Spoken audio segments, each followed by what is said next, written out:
2 روز تک ہوٹل میں معصور رہنے کے بعد آج ایک بار پھر میں حاجرہ بیگم کے بتائے ہوئے پتے پر کھڑا تھا۔ دستک کے بعد گھر سے ایک خاتون برآمد ہوئی۔ میں نے اپنا نام بتایا تو ان کی آنکھوں میں اجنبیت کی واضح پرچھائی نظر آئی، لیکن مائی بخشاں کا نام لینے پر انہوں نے بتایا، بیٹا وہ تو اللہ لوگ ہے، جب تک ہمارے ہاں ان کا دانا پانی لکھا تھا تب تک یہاں رہی، اور جب کوچ کا حکم ہوا تو یہاں سے چل پڑی۔ میرا بیٹا بیرون ملک جا رہا تھا، مجھے اپنی بیٹی کے یہاں بریلی میں رہنا تھا۔ میں نے ان سے بہت کہا کہ وہ میرے ساتھ چلے، لیکن وہ نہ مانے۔ آپ کو وہ ملی کہاں تھی؟ وہ شروع سے تو آپ کے ساتھ نہیں رہتی تھی نا؟ میں نے پوچھا تو اپنے ذہن پر زور ڈالتے ہوئے بولی، مجھے یاد ہے اس وقت میرے بچے چھوٹے تھے، میں اور میرے شوہر کسی عزیز کی عیادت کر کے اجمیر سے واپس فیض آباد آ رہے تھے کہ ہم نے انہیں اسٹیشن پر سر جھکائے بیٹھے دیکھا۔ ان کے پاس سامان کے نام پر کپڑے کا ایک تھیلا تھا۔ وہ ایک دور کی بینچ پر سر جھکائے اپنی سوچوں میں ڈوبی ہوئی تھیں۔ نہ جانے کیوں مجھے اور میرے شوہر کو ان سے بڑی ہمدردی محسوس ہوئی۔ رات کے اس پہر اس خاتون کا وہاں اکیلے بیٹھنا اس بات کی علامت تھا کہ ان کے آگے پیچھے کوئی نہیں۔ میرے شوہر نے ادب سے انہیں سلام کر کے دریافت کیا کہ وہ یہاں اکیلے کیوں بیٹھی ہیں۔ تب انہوں نے بتایا کہ ان کا اس دنیا میں کوئی نہیں۔ میرے شوہر نے انہیں ساتھ چلنے کو کہا۔ تم جانتے ہو، وہ دور ایسا نہیں تھا کہ انسان کسی پر بھروسہ کرتے ہوئے ہچکائے۔ اوپر سے ان کے چہرے پر پھیلے نور اور وضع قطع سے وہ کوئی بری خاتون نہیں لگ رہی تھی۔ بس پھر ہمارے اصرار پر وہ ہمارے ساتھ چل پڑی اور پھر ہمارے گھر کی فردی بن گئی۔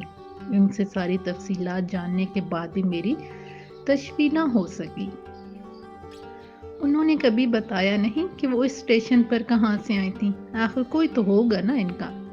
مائی بخشاں بتاتی تھی کہ ہم سے ملنے سے پہلے وہ ایک یتیم خانے میں رہتی تھی، لیکن کچھ وجوہات کی بنا پر ان کا وہاں رہنا مشکل ہو گیا تو انہوں نے ایک درگاہ کا رخ کیا۔ وہاں ان کی ملاقات ایک ایسے بزرگ ہستی سے ہوئی جس نے انہیں زندگی گزارنے کے آداب سکھائے۔ ان کی تربیت و تعلیمات کی بدولت وہ دنیا خواہشات سے عاری ہو چکی ہیں۔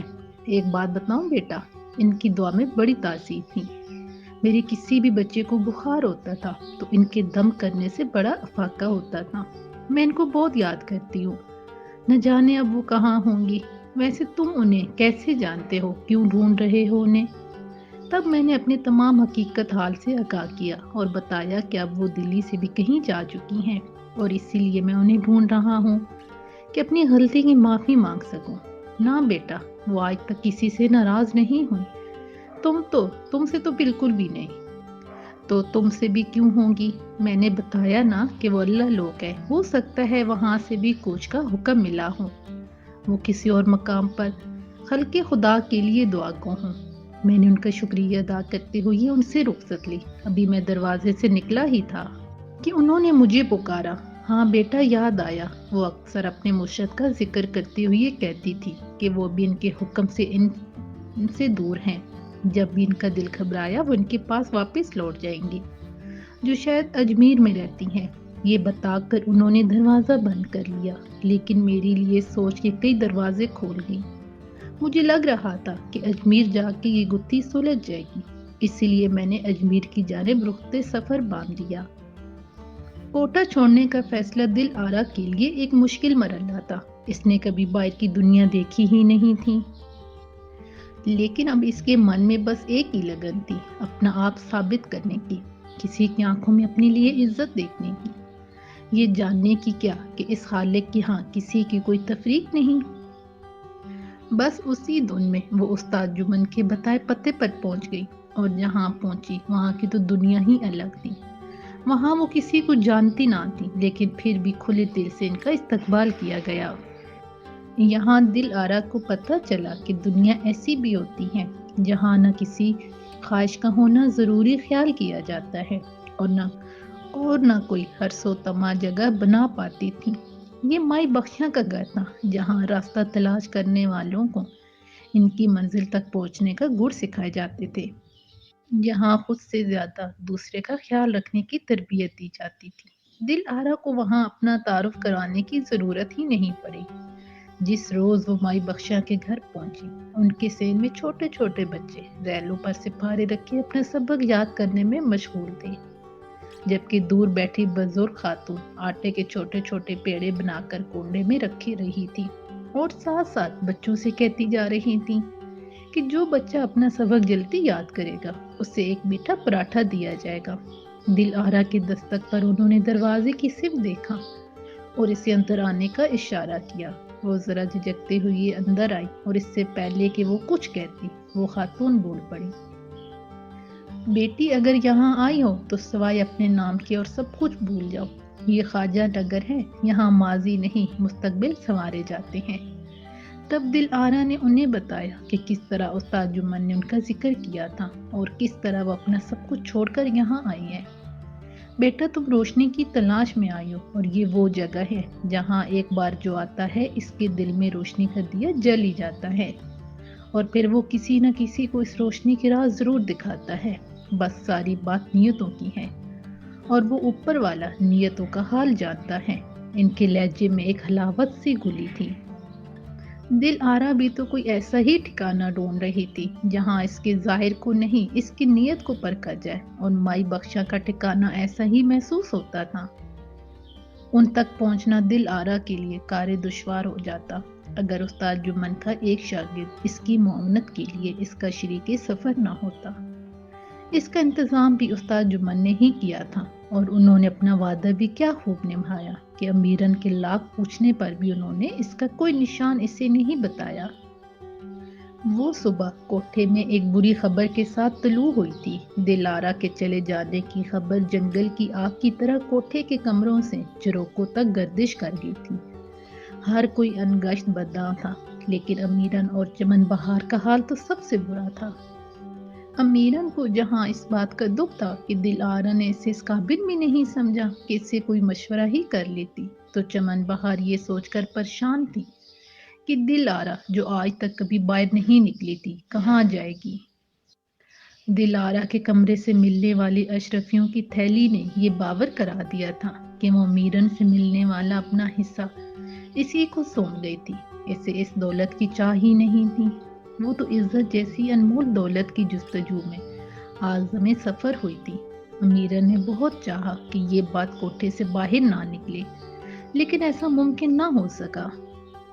گومتی گلی وہ جگہ تھی جہاں ساغر چھپتے تھے اور نہ ہی پیمانے، یوں پوری گلی میں مشہور ہو گیا کہ دل آرا کوٹھا چھوڑ کے جا چکی ہے۔ کوئی کہتا کسی کے ساتھ بھاگ گئی ہے تو کوئی کہتا کہ اس نے اپنا نیا ٹھکانہ تلاش کر لیا ہے۔ الغرض جتنے منہ تھے اتنی باتیں، لیکن یہ بھی سچ تھا کہ دل آرا کے جانے سے امیرن کی کوٹھی کی رونقوں نے بھی دوسرے ٹھکانے تلاش کر لیے تھے۔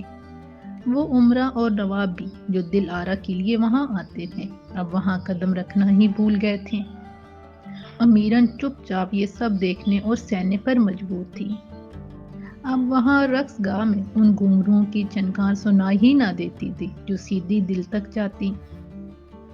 تو بس ایک خانہ پوری تھی جس سے کوٹھے کی دال روٹی چل رہی تھی۔ چمن بہار کو دل آرا کی یاد بہت ستاتی تھی۔ وہ اکثر اسے اور سرتاج کو ایک ساتھ ہی سوچتی تھی۔ کیا ہی اچھا ہوتا اگر دل آرا بخش دین کی بجائے سرتاج کی محبت قبول کر لیتی، کم از کم یوں در بدر تو نہ ہوتی۔ مگر وہ یہ سوچ کے ہی رہ جاتی، وہ کسی سے ذکر بھی نہیں کر سکتی تھی۔ وہ بیچاری یہ کہاں جانتی تھی کہ دل آرا یہ در بدری اوپر سے لکھوا کے لائی تھی۔ یہ سب یوں ہی ہونا تھا، اور جب کہیں اوپر ایسا لکھ دیا گیا ہو تو پھر اسے کوئی ٹال نہیں سکتا۔ دل آرا بھی وہی کر رہی تھی جو اس سے سونپا گیا تھا۔ مائی بخشاں کے گھر دل آرا کی روح کو وہ سکون ملا تھا جس کی وہ متلاشی تھی۔ سارا دن وہ مائی بخشا کے ساتھ درگاہ پر گزارتی اور شام ڈھلے واپس گھر کی راہ لیتی۔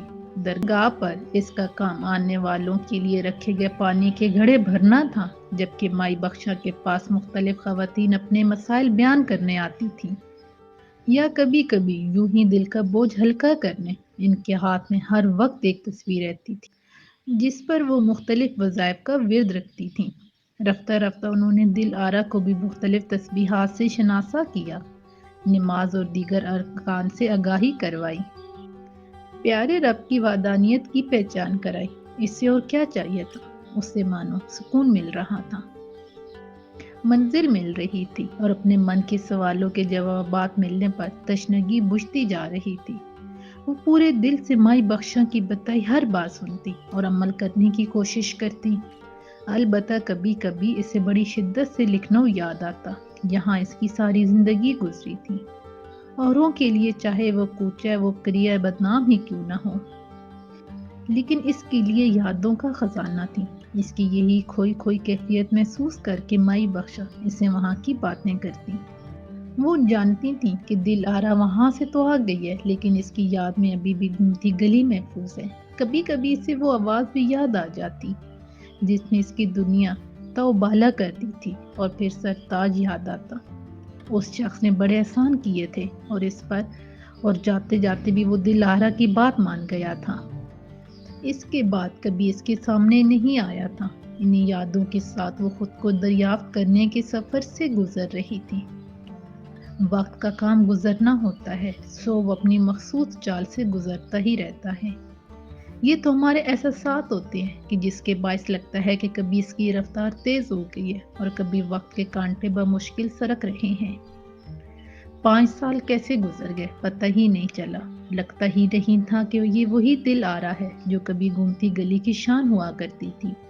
پھیکے رنگوں کے سوتی سوٹ میں سر پہ دوپٹہ اوڑھے وہ ان زرق برق کپڑوں سے زیادہ اچھی لگتی تھی جو رقص کے لیے اسے زب پر کرنے پڑتے تھے۔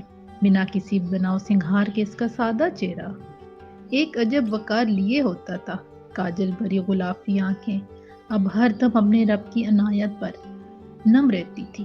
اس کے نرم و نازک ہاتھ جن پر بڑی محبت سے چمن بہار مہندی سے گل بوٹے بنایا کرتی تھی، اب گھر کے کام کاج کرتے نہ تھکتے تھے۔ جن پیروں میں کبھی گھنگروں کی جھنکار سنائی دیتی تھی، معمولی سے چپل پہنے درگاہ کے کاموں میں تیزی سے ادھر ادھر متحرک رہتے تھے۔